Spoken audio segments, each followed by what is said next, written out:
Well, welcome to the Cranson farm this morning, Tom. I know you drove all the way from Trinidad just to get in on this little bull session we're going to have here. I don't know whether you folks know, but Tom has written 4 books in his lifetime. And when he brought number 3, this one, to my bookstore, he sold about 35 copies there. And it was so doggone good that when he came back with number 4, he had a word or two about my bookstore in there. I happen to live here on this farm, and I have a bookstore in town. I told Tom it was such a good story about the bookstop itself that I would just offer him a whole chapter on the old man himself. Well, here's Tom, and we're here this morning, buddy. Let's have at it, shall we? Let it go. You want to Okay. do it, so Okay. I'd like to get it. Great. Well, right now I'm very, very concerned about most of the things in the world, and I'm happy that both Mr. Governor Romer and President Bush have invited us to participate in Education 2000. Isn't that a wonderful idea? I noticed you've been trying to educate the people in the southern Colorado district and anybody who can read, actually, on your things, and I think I've been doing it, for several years. I call it the Peace Academy bookstop. I got turned on when Vietnam was the issue. I had 6 young sons. I didn't want to go to Vietnam. It made you feel a little bit foolish in your town for a while till most of them caught on. But today I think there's more of an issue than even Vietnam, perhaps, that may relate to it. And that's this nice reinvestigation of Kennedy. My wife and I started the New Year's just right this year.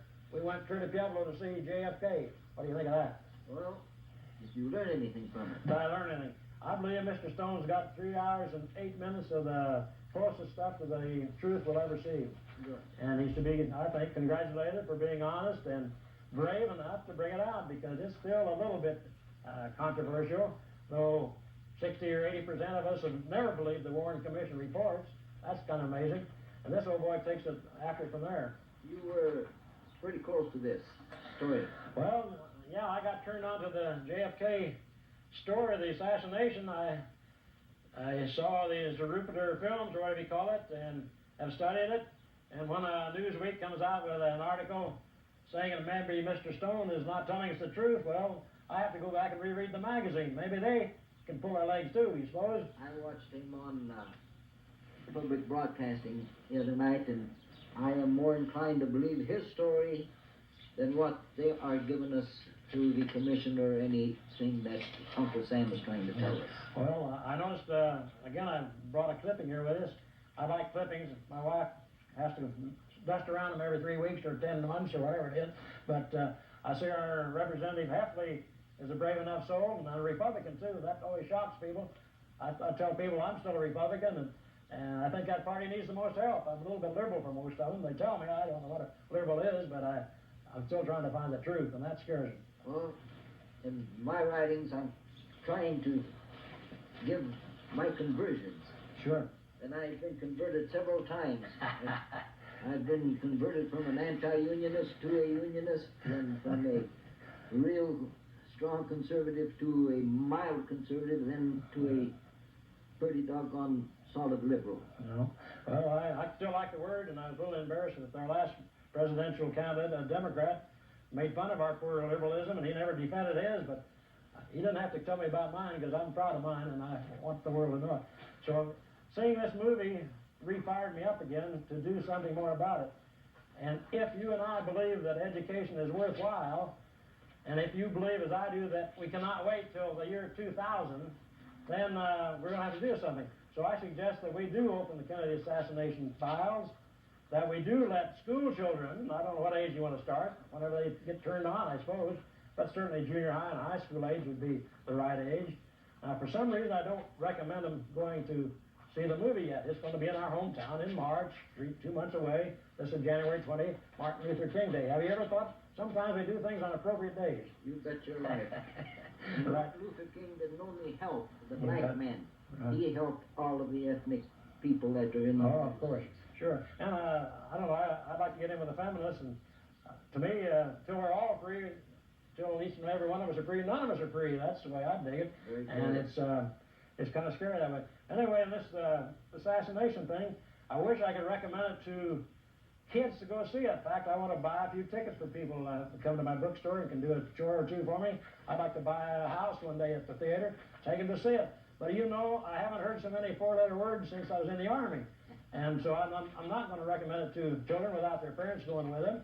And why couldn't we adults come to school one of these days and get kids interested in it, study it, the books, and I've got 4 of them. I only found 3 of them today. But I'll guarantee you that these 3 books will tell you, give you a background of what Mr. Stone's trying to say. And I happen to like Mr. Mark Lane. He was the bravest and the first. Rushed to judgment. He was the first brave soul to come out and say the Warren Commission report is a bunch of hockey. Whatever your word is. Sure. Okay, so I like that guy. But here's the guy that did the most harm to my poor soul, Mr. David Lifton. Spent 15 years, you think you've spent a long time on 4 books, this guy spent 15 years writing Best Evidence. This man will not only convince you that probably Oswald didn't even fire a shot, but if he did, he wasn't the only one shooting. He finds that he got turned on for the 15 years by just reading the Warren Commission report. He found 2 paragraphs, and can you imagine a man in this day and age has time to read 26 volumes of anything, even Playboy or anything else? Anyway, this guy did. Can you believe that? Sure. All right. In there he found 1 paragraph that messed up his life for 15 years. The paragraph goes something like this. I'm not a good quoter, but at the pre-autopsy report, these 2 secret agents say, we found such and such to be so. And Lifton says, what do you mean? Everybody knows there's only 1 autopsy. So he goes and calls these 2 characters. One of them is alive and well in Texas, I believe, and the other guy somewhere. Yeah, when we saw the body, they'd already taken a 4 by 8 inch slab out of the skull, pulled the brain out, and removed all the lead from the brain. Now that started for 15 years. He said, something is funny here in Chicago, or wherever it is. Okay, so for 15 years he works on this thing. He discovers that JFK, well, let's finish that story. Not only when he heard this story of these guys, these agents, but a Navy corpsman is carrying the x-rays of the body upstairs in Bethesda Hospital as Jacqueline Kennedy comes in the front door with the bronze casket. Now figure that out. In other words, there were 2 caskets. How they got them, we don't know. He also tells you that when the boys who did the real autopsy, meaning the official one, saw the body, it arrived in a body bag, like we reserved for the Vietnam things, and so on it went. Right. And of course everybody knows in Dallas they parked him wrapped him in a nice white sheet in a beautiful casket, assuming the bronze one that Jackie brought into the thing. But somewhere somebody messed with the body, and that's his essence, his story. And he follows it up. If you want to read detective stories, start this guy. He tells every thought he has to figure out X step to no Y step to Z step. Amazing. And I like every word of it. I don't have to believe every word. But until you make sense of what happened truly to JFK, you're going to have to find some of these guys that have been brave enough, I think, and smart enough to figure it, and gutsy enough, though Newsweek, Time, some of the others didn't give them good research on their books or their beliefs. The times are changing. You know what I decided today? I think all of a sudden we who believe that there's a conspiracy might be the right ones, and we might be getting publicity any day now. Watch out what happens to those who, the small minority seem like to me, they've got to be ignorant. Let's just face it. You're ignorant if you think that Warren Commission is right. Either that or you're a liar. You do know better. You, for some reason, money or otherwise, you think you're a liar. And the third thing that really scares me, they might be a few guilty ones out there we've been talking to. We thought they were the decent American people. What do you think of that? Well, I want to say one thing. We are fortunate. We are in America. Well, of course. We can speak the truth, tell the truth as we see it, for other people to see and know our opinions. Of course. And we should accept their opinions. Absolutely. When facts like this come out, I feel that you are doing the nation a great justice. Well, it looks like we've got to keep working on it, and I believe the people will come to it. I just happened to grab the Denver Post on the way by, and says files may be open on JFK here, and too small to read. Inside, the Congress is getting a little excited, and they think maybe they can do things. We won't try to show it to you. You can read it here later, I'm sure. The official, whoever that guy was, says he doesn't think there'll be any new evidence presented. Well, then wouldn't that be terrible? That's a good way to sidetrack him. That's the purpose. If there's anything to be hidden, they'll do everything to keep it hidden. Right. We have some experts Oh, that, yeah, everybody's an expert. knows how to cover up. They practice. Of course. That's what I've discovered. Like I said, I've been concerned about this event for the 28 years, almost to the day. From the first day I saw in the Life magazine the picture of when I saw his head go backwards and a big burst of blood and guts. I said to myself, that guy wasn't shot from behind. I've only shot one jackrabbit, Tom, but they don't back into the bullet, now do they? Not very often. Well, anyway, so I've been a bit suspicious, but let me tell you when I really got caught on that I was not reading the right books. I used to be, in my younger days, like 1966, I was Colorado's first peace candidate. I didn't quite like the way Vietnam was going, and so I went around the country in '66 trying to run as a Republican and against a Republican thing. That's good. I like it. In '68, I tried it again. The same man didn't even get on the ballot naturally. Tried it the last time in '72. At one of these meetings, I used to meet in junior college at any place and put a poor hombre up for 30 minutes with a small fee to buy a donut or two and a cup of coffee. And we'd sit around a table and talk about foreign policy, Vietnam and so forth. And it was interesting because as Americans, we know little about what's happening in the rest of the world in our name. And I had a gentleman in the back of the room. We were around a round table discussion. I can remember walking out one night, a gentleman had come in and stretched out in the sofa in the back of the room. On my way out, he says, Cranson, you say you were a farmer? You know what that's leading up to. How can you, an ignorant farmer, be doing this kind of...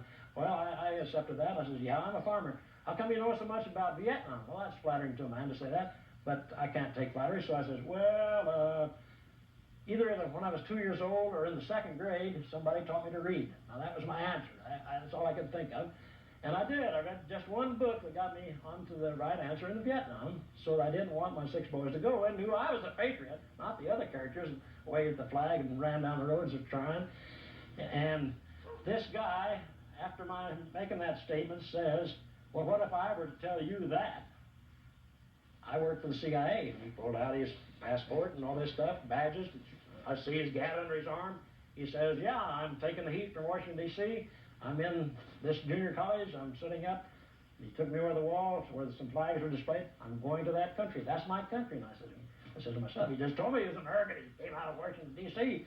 Anyway, he says, well, what if I told you? Now, he's told me he's the CIA. What if I told you we, meaning our own CIA, did in both of the Kennedys? Well, let's start at one at a time. He says, well, we did John F Kennedy. I says, I can believe, and just the same reason I told you that I saw his head go backwards.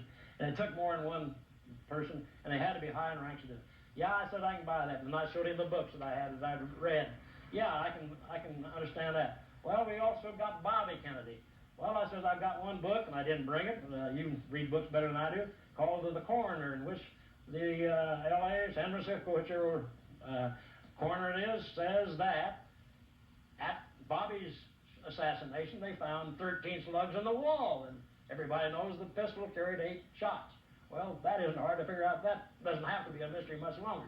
He already admitted that. Then he finishes up, well, what about Martin Luther King? Well, I says, I haven't read enough on him. There just doesn't seem to be any material. I was a little shocked when I found that Life magazine again has a picture of this supposed killer the day they hauled him off the airplane in London, England. And there's 3-4 pages of biography of this guy. How do they know all this about this guy if they just pull him off the plane and says he killed Martin Luther? So I said, I'm suspicious, but I have no thing. Well, we got him. And that was the end of our conversation. I've never seen him again. I couldn't remember what he looked like, his name, age, or anything. In other words, he actually admitted. That's right, that our CIA. Our CIA. Our CIA, and he was a part of it. And, you know, the CIA has consciences. We sometimes forget that. No, I don't. Many, you know, that's a good comment. But there are braver people coming out now. Several books have been written by CIA people. This guy, I'm sure he must be ashamed of me. For 20 years, I've just told people, like I'm telling you, that this was happening in my life. For some reason, it happened to me. Maybe nobody else. But that man must have waited and waited and waited for more than 20 years. Yeah, to say that this guy got it off his conscience. And I've never done it. But now I'm ready to write my book. I don't know what I should mention in just our discussion, but someday you're going to see a book, I think. It's going to be called Crap Detecting. It's going to be Crap Detecting 101. It's going to be like a textbook, and it's going to be very small and very concise. And it's going to be written by a non-writer for non-readers. You know, a lot of people don't like to read. They got to have illustrations or short comments. And I think it'll be a great book. And in fact, I've even made a little organization to go with it. Crap Detectors Anonymous. Who would want to know that the world knew that he was a crap detector? Seriously, would he? And then a little motto to go along with this: Crap Detectors Anonymous. But let your light so shine that it doesn't get shot out. I want to be a brave man, but I don't want to get killed. I love this world. I'm just 7 years old.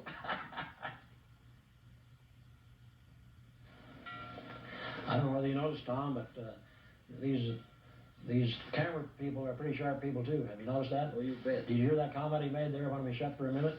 Yeah. That we ought to call ourselves CIA's Crap Investigator Anonymous? That way we could call ourselves CIA and they couldn't tell us apart, maybe.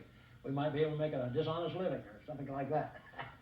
Anyway, I thought that was great. Well, And we'll get in line with the rest of them. I'll have to see if he's got that patented or copyright or anything. Maybe we can use it. Sure. Well, I don't know. I never will get tired of talking about Education 2000 because I so firmly believe in the idea that somewhere we are going to have to get an education. And I've embarrassed the people I've joined in committee meetings and all those kind of things for about 6 to 9 months now. I embarrassed the whole group one day by asking a question, and I think it's very essential, and that is this: how in the world would we recognize a truly educated person in 1992? How would you know one? And then, when you get that solved, of what value would that person be to American society today or to the world? And then, would it make any difference? Could he become a politician? No, he'd have to learn to do something besides learn the truth, wouldn't he? Yeah. Anyway, I think those questions have to be asked. I have not really seen the educational system. I sent 9 kids to the school over town and have 30 grandkids in schooling now, some home schools and some others. And I just think we have to address some of these things that look at it. It's nice that the president called for Education 2000. As I indicated a while ago, I think 2000 years, in the year 2000, it'll be a little too late for some things, so we ought to be working every day. And I know the people are in our hometown. We got a lady working on us illiterates for free, if you can imagine that. A retired school teacher, a charming lady, at our library, an appropriate place. And I just think that's plenty neat. Seems like it would be essential to the kids. They wouldn't be so doggone bored if we gave them some real problems to solve. Like, they're going to have to live in this situation, this planet of ours, this world, and maybe they should start working on, besides the problems of the JFK, and whether he's assassinated or not. I think that's a big problem, because things have changed since Kennedy left this world, I think. And I think maybe even the churches could get concerned about it. I get a little bit tired of the 2 or 3 little churches I visit in now and then, still trying to chase old Paul all around in his missionary journeys all across the ancient countries. And I just don't see that has a whole lot bearing on today's thing. I believe in a religion, and I think I must have one of my own, but it isn't all in that church and all that thing. And I think we need to do more, and I don't know what your religion is, and wouldn't dare ask you right here in front of God and everybody, but mine sort of goes like this. I just think I would kind of like to be doing as I think Christ himself would be doing this very day, not what he did to get hung on the thing. And I think most of us good people who try to do the right thing, we want to get strung up in some manner, if not run down by our neighbors or something like that.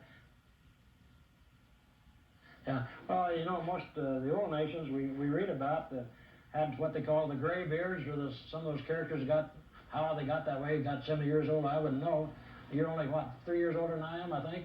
Yeah, I'm 77. You're I'm in my 77. 78th year of life. You're 6 years older than I am, 71, and some days I feel like a 16-year-old, and other days I feel younger than that, but I don't know. Anyway, there's a couple of questions I have of Mr. Bush and Mr. Romer's plans, and as we were working on in our hometown here in La Junta, Colorado, that first thing I know, one of the scheduled things to happen is that we become smarter, that we have kids who are first, a nation of students who are first in math and science Well, I immediately get a question on that. I say, what do you want? More smart bombs? That seems to be all we do. We've got the world's greatest military, and see what we did for Saddam. Everybody but Saddam. We never got his tail in the fire at all, and somebody will have to take us back over there.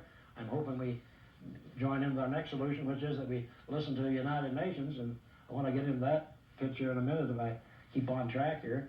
But that one thing is not a goal for me. Somewhere we've got to learn morals and ethics and some of these things that are not listed in the classroom, though every student looks at his teacher, looks at the community, looks at the newspapers and TV certainly for what is happening, and some of it doesn't make sense even to the kids, and I think if you and I could help them with that, it would be great. So I suppose my next pitch, I'd like to see kids study this United Nations, and the nicest piece of news I've seen all year about the United Nations and about the world is a little thing I clipped out of the Denver Post, and I don't think you'll be able to see it there very well, but I just want to read this one little paragraph here. Oh, it wouldn't hurt to read the headlines. We can all read headlines. Egyptian diplomat with wide appeal elected Secretary General of the United Nations. Now, that didn't turn me on, but this next paragraph did. Now, see if you can picture this gentleman. His name is Boutros Ghali. I hope I said it right, General. An Arab Christian with a Jewish wife who also satisfies Africans. Might he not be sort of anchored on this good old steady earth and make some sense out of things if you can get along with a Jewish wife and be an Arab and a Christian and put up with the Muslims and so forth? And the world is liking this guy just as they did the last one, and he can do wonders for us, I think, if we'll give him a chance to settle some of the conflicts. They're sending troops now, our troops, United Nations troops. I think it'd be a great day when they turn this nice military machine we got into the hands of the United Nations and let our troops, the German troops, the Russian troops, become peace candidates, peacekeepers, peace. Yeah. What do we used to call our guys we sent overseas? Peace what? Come on. Yeah, the Peace Corps. Why not do that like Kennedy started? Change their uniform, take the guns, put them, make them plowshares or something. Let the guys actually do something good for the world. We know that we're not going to whip it with another A-bomb. We're now starting to destroy them. And where are you going to put them? I don't know. But just seems like it's time that we look at United Nations things. This guy not only does all this, he is liked by Chinese because he represents third worlds.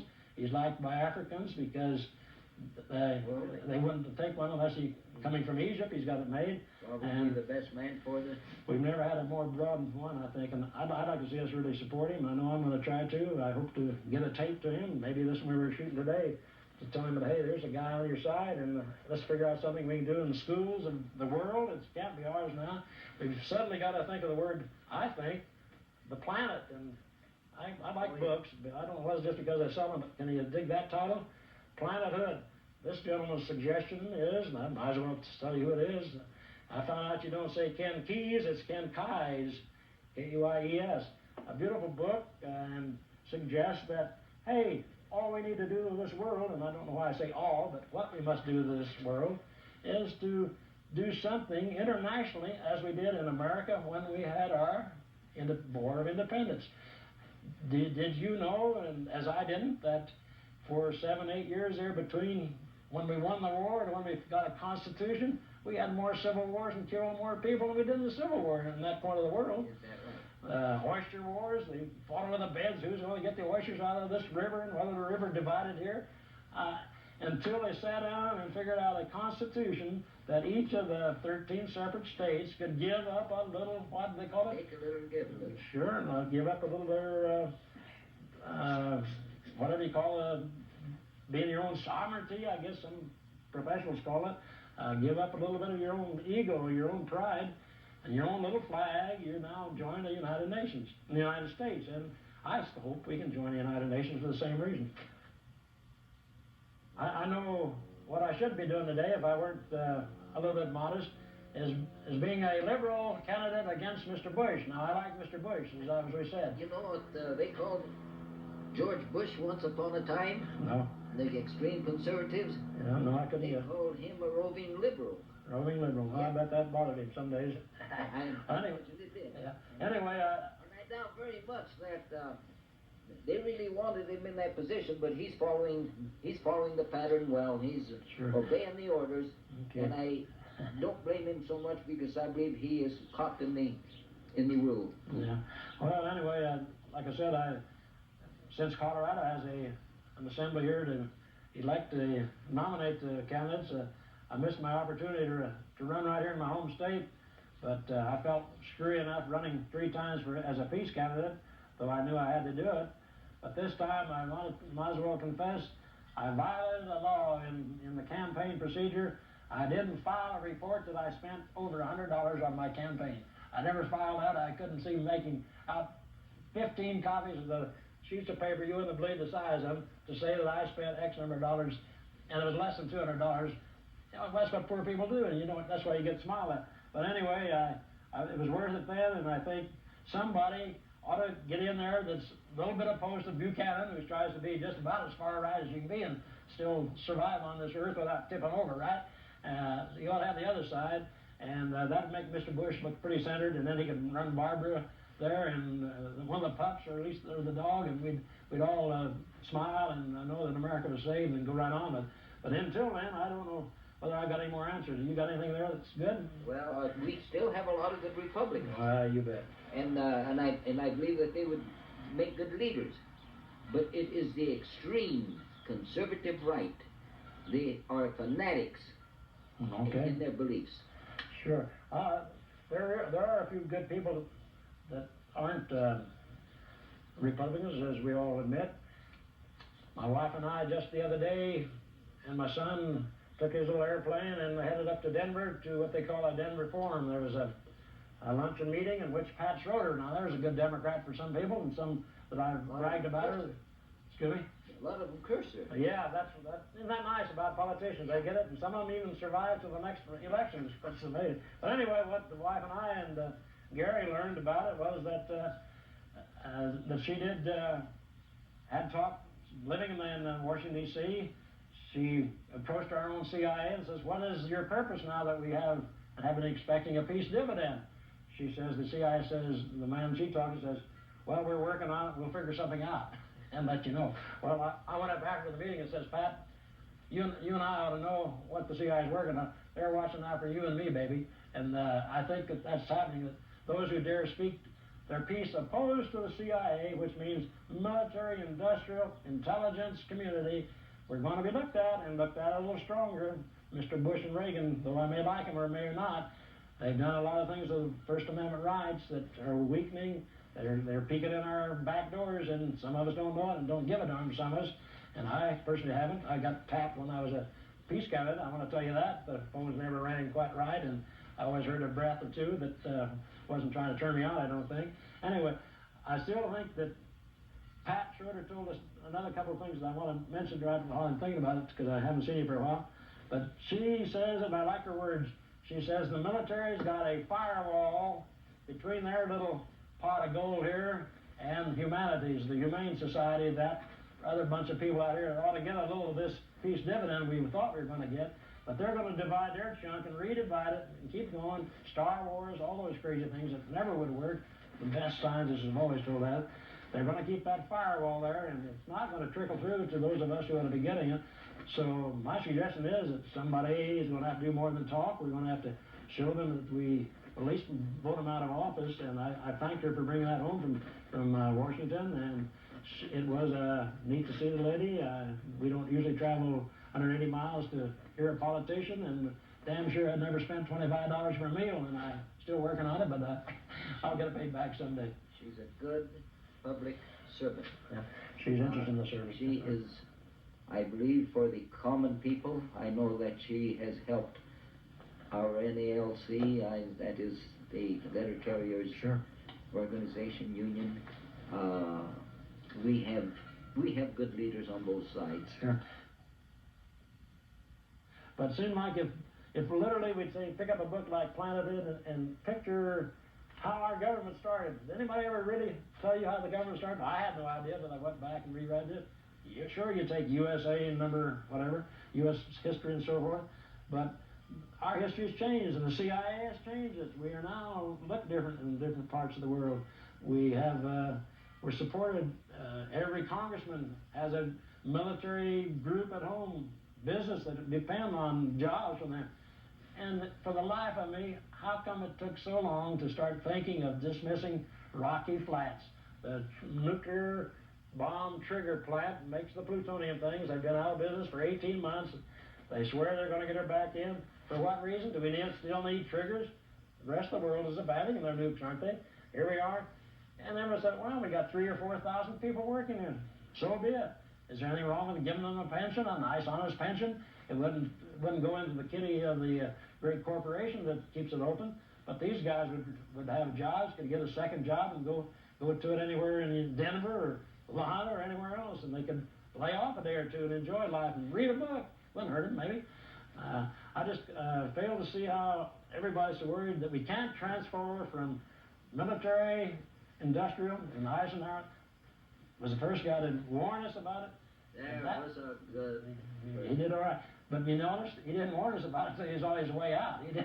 He didn't defy the CIA and the military people while he's still in there. On his way home, he says, and by the way, boys, next 4 years you better get onto this because it's rough. But the other thing is that there are people, the Eisenhowers and others that have warned us about it. And Eisenhower warned us several other things that we'd like to forget, that for every bomb and bullet you make, you're cutting somebody out of a slice of bread, a bowl of soup, something simple. And certainly, I don't know whether I brought the piece of literature out, but just last night, again, I saw a piece in the paper. We poor farmers, we catch it from any side. We either grow too much or charge them too much or the weather's bad and so forth. But this article said that both sides of the world are, both the Europeans and we think we're overproducing. Now, can you tell that great number of people starving to death? We can't figure. We think we're producing too much. That's why we welcome to the party. Just wouldn't be. We think that's the way to do it. We're going to cut down production and pay more for less. But anyway, isn't it interesting? All these things are happening. Now we've got our old world enemy that the CIA kept us enemies right to the very end, thinking that was our big enemy was communism called USSR, right? Well, now they're dissolved, and what are we going to do about that? Don't we have a chance now that we have no big enemy that we need the nukes for and the ICBMs and the Star Wars?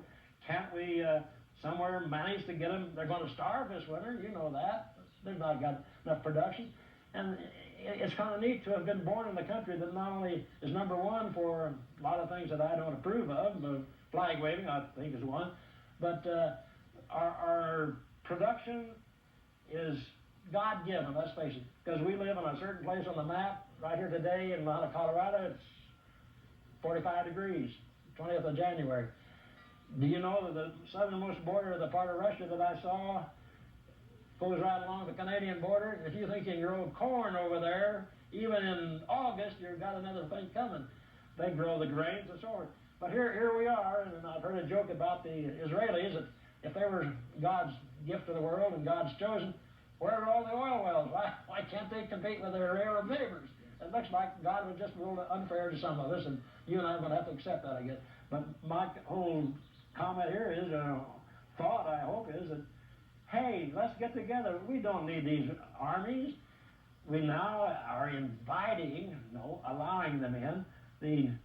The USSR's little conglomeration over there, I used to know what they call it, it doesn't come to my mind, into our great NATO. Well, why do we need NATO? Let's join the United Nations. We're the only nation that's not paying their dues, and we have the biggest dues. Get in if we believe in civilization. We say we do. If we believe in people and civil rights, and scream at the Chinese when they do it a little differently we do, and they do it differently we do. But we're still trying to sell to them, so we can't really hate their money, can we? Anyway, to me, it's an opportunity for the kids in school, for parents who have kids in school, and for parents who, for God's sake, never learned to think, and I didn't. Nobody taught me that was a purpose of the U.S. education system, was to think. Though I don't know whether I was taught it, I soon learned that I must get smart enough to repeat after my teacher what she told me was the truth. And I better have it down damn pat if I were going to get an A in that subject. One of the things I think I caught on in Russia, the trip I made 6 years ago when I went with a bunch of peaceful individuals, 42 of us, we call ourselves a Journey for Peace. when we got into Russia, that they weren't afraid of us as citizens, but they a little worried about our government, and as we worried about theirs. But I learned many things from them, and bigotry and all that. They too are experiencing it now. They've got loose. But the thing that I find that I'm not so sure we should be pushing as a nation. We may be for capitalism, and certainly we don't care for the communism that means that you shall be subjected to one leader. In other words, a dictator. I'm against that. Though I think we could be more gentle in each other's economic moves. Certainly we're killing them to try to go overnight from this to this, it seems like. And, you know, it must be doggone hard for a Russian who has lived his life, taught his children to believe that he is entitled to an education, food and shelter, and all those things. How does one give that up? And here we say, well, we're capitalistic. We've got welfare. It's worrying us to death. We got third and fourth generation on welfare, never been off of it. And you say people want to work, and I agree with that. Somewhere we've got to see that everybody does work for the value to his own soul. Can it be the school systems that give us the answers? Can it be our religious groups? We're more divided in religion than ever, I think. We're worried. That's why I love the fact that this old boy's got all this background. If he can't help us, who can? Because he could make us examine it from walking a mile in that guy's moccasins is what we've not ever done. Poor old Indian who we destroyed his livelihood, his soul. He could have taught us much. And but Walter, if anybody were to listen to what I want to write, have been writing, and what you are thinking, and if this would all get out, maybe we'll have a peaceful world. But I wonder how many people are going to listen to us. Yeah. Well, that's the point. I know for myself at 71, I don't suppose I'll be around more than 70 more years. I'd hate to see myself at 174 or 147, but nevertheless, I will never give up thinking that people can learn, that people do love, and they've never learned to love ourselves enough, Tom, and you're a mean SOB if you think that you can love the world and not love yourself. Somewhere in some of the religious scripture, that was snobbish. You didn't dare think of yourself. Well, you must accept yourself, the guilt that you have, and the little errors you've made, and the big errors you've made. And we can't all be good looking, and we can't all be smart, we can't all be rich. But doggone it, why do we have to keep going around telling somebody else, change, be like me? And it's absurd, isn't it? No, the Lord made us all different. We are His creation, and so this we'll have to accept. Good with the bad. Sounds all right to me. Sounds all right, and I'll work with you on that one to the end. How's that? Okay, doke. You're a great guy.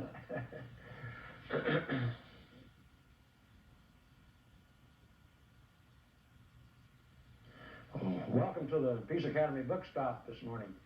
Happy to have you out at the farm and see that you could come in and visit us in the bookstore. You probably noticed I got a lot of books here, probably 40,000. And you might also guess that I like to read. And I've surprised my customers quite often by saying, I don't really read much fiction anymore. The truth is too scary for me. So I save that type of books. And I guess we introduced you to some of Mark Twain's last time and some others on the Kennedy assassination, and we'll try and finish up with that today. I've found that being a crap detector isn't my only sin in this world, my only error, but that we have lots of company nowadays. They're called whistleblowers and gadflies. I believe that was Socrates' name for his little episode. And I must confess that I borrowed my term crap detector from Ernest Hemingway. I read a book once that says, somebody asked him once what it took to be a good writer. He says, just must have a good built-in foolproof crap detector. And so that's my aim in life, to work on that as we go along. Of course, we all see the whistleblower's name in the paper. They get chopped off from jobs, and they mince words, and we find we have laws to protect them, but that's not always being done. Poor old Socrates, of course, took a little swig of hemlock because he didn't want to tell a lie when he was telling his kids. He let them know one of the facts of life in his day and age, that the moon really wasn't blue cheese. Of course, that shocked the elders who had been taught otherwise. Anyway, today I thought we'd touch on our book I have here, one of my favorite ones, Mr. Jim Garrison's book, and I think I'll try and read a couple paragraphs there because he gives it much easier than I could.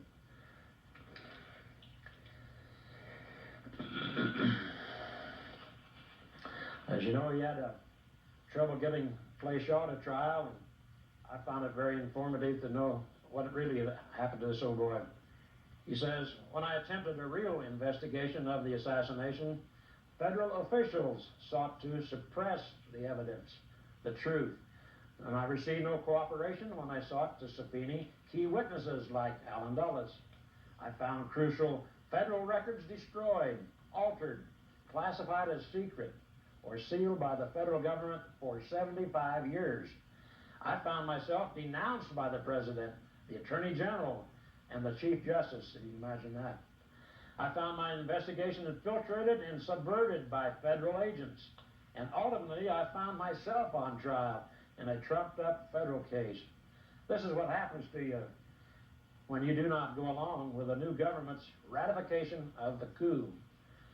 Government's cover-up in the ratification of assassination has been aided by a flood of disinformation appearing in the major media. Dissemination of this disinformation is the last element necessary for a successful coup, and it also happens to be one of the specialties of the CIA.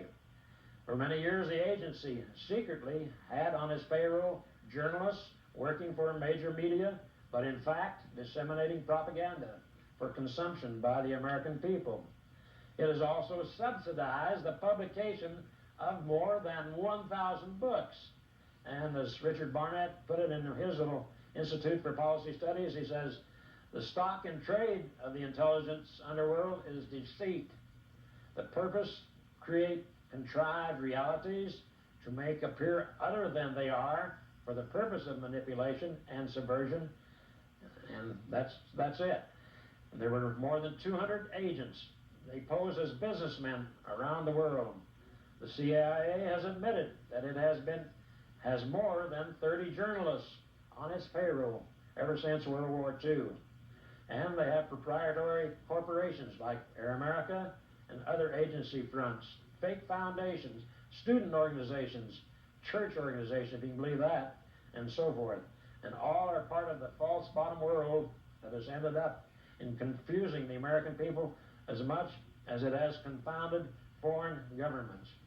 A couple more words here I guess you remember it's been 25 years since we've been bombarded for propaganda, pointing to the variety of irrelevant false sponsors.